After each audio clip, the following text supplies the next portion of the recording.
What about the future of some of those Manchester City winners? Let's start with Ilkay Gundogan. I haven't decided my future yet. Gab, what do you think? How is this going to end out? Of course, we've seen him linked with the likes of Barcelona, Arsenal. What's the latest? I think he's been very honest. I mean, every indication his agents repeated the same thing over and over again. He's only focusing on first the FA Cup final, then the Champions League final. I think City are looking at alternatives. Obviously, I think it's public knowledge that they've spoken to Kovacic's people. Different sort of player to Gundogan. Pep has said it very clearly. He's not going to keep anybody who doesn't want to stay. In his case, he's a free agent. I think it's just a case that, he's 32, 33 now. I think he's ready to go and do something different with the last few years of his career, and I think a lot of people can respect that. But you're City, Gab, you've got lots of money. Surely it's not really much of a dent in the budget, is it, to give Gundogan the contract that he wants? Yeah, but no. But here's the thing. I don't think it is about money. It's funny. I've been following some of the golf coverage, and it seems that when people talk about golf, all it is about money. Brooks kept 100 million, 200 million, 300 million. I don't think it is about money with Ilkay Gundogan, because you can give him a 1-year extension and cover him in gold, and I'm sure they've already spoken to him about that. Nor is it about security 1 year, 2 years. I think it's just a question of him deciding what his role might be at City next season. How often is he? Where is he going to fit into the side? What else might the club do? And does he want to be a part of it? Or does he want to go and kind of at this stage of his life while he's still playing? Play somewhere else, maybe go back home. I genuinely think, certainly the way it's been described to me, that's what it's all about. It's not that he doesn't want to be there anymore or whatever else. The question is, my time on the pitch is finite. What else might I want to do? Do you understand that, Frank? What? To make a move? To what? Well, to leave the most successful club in the world and go somewhere else.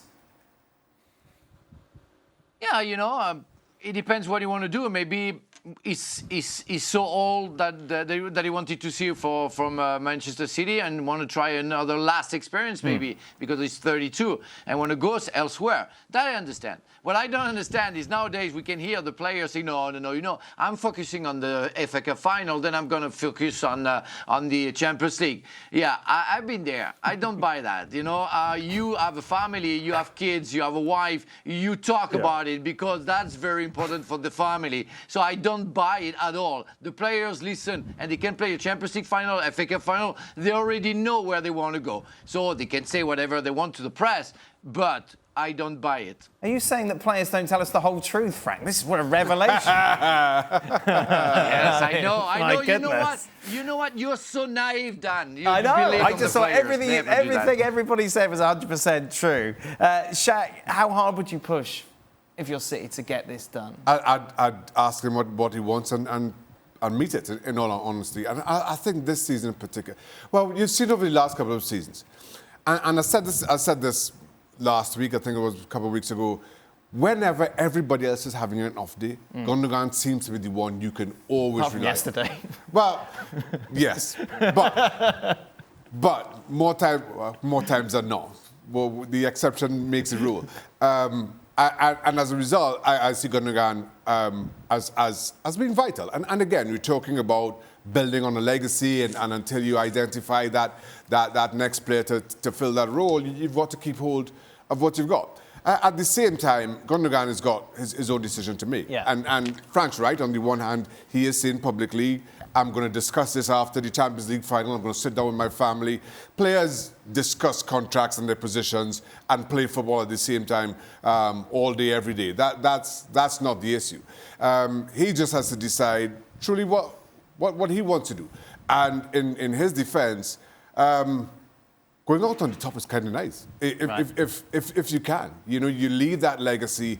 And if now at 32 and you really are thinking about doing other things in the game, what a way to go out, and given all City's frustrations over the years around this competition, good luck to him, whatever that decides. If it's about playing, then he's probably right to go. I thought this was about the length of the deal. Yeah. Because I thought he wanted to stay. and I thought they wanted him to stay, so I couldn't figure out why he wouldn't give him 2 years. But if it comes down to him thinking about playing time, which that's the way it should be for somebody of his age and his position. Right. If it's down to playing time, then he'll probably go. Because And you would understand that? at 32 years of age, you know that your best years are probably behind you. Right. You know you've still got some. you know you've still got some gas in the tank.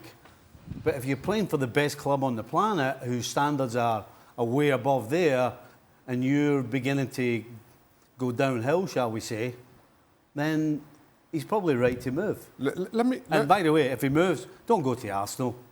Because Right. you might not get a game there either. Plus, you're going to go from the best team by a long way to it and struggle in the same league. So you go abroad somewhere, but yeah, absolutely. If it's about playing time, go. Let me also say, and just to draw a slight comparison, I know talking different clubs and a lot of differences. In my final year at West Ham, we'd been discussing a renewal of my own contract, and the West Ham board was just kind of, well, we'll give you a contract. Yes, we want to keep you, and it just dragged out till in the end. I was just like, you know what? If you can tell me that you're offering me a contract and you just drag that out, even though I'm telling you I'm willing to sit down, right. and I felt desperately devalued by it. So even though at the end, and they come and say, okay, Shaka, let's sit down and talk, I'd already made my mind up to move. So now if you're Ilkay Gundogan, similarly, if you are saying to them all along, yes, I want to renew, and they're saying, yes, we want to renew you, let's sit down. We'll sit down next week, and then next week arrives, and give it 2 more weeks. At some point, you just think, I'm not sure how serious they are. No, I'm not suggesting that this is what happened, but this very well could be a reality, that Gundogan just felt that they've kicked that can down the road so far that now that it's come to a head and now that you're making all the right noises, I've just kind of had enough of it, and I'm questioning your loyalty to me. Speaking of noises, who made a noise? Was that you, Frank? What happened? Well, I was just scratching my shoulder, and Pete, our producer, said, "Frank, stop moving." I said, "Okay, I won't move. I'm like a kid, at school." Wow, I was just scratching my shoulder. Don't move, Frank. Don't move. Wow. Thanks so much for watching ESPN on YouTube. And for more sports highlights and analysis, be sure to download the ESPN app. And for premium content and live streaming, subscribe to ESPN Plus.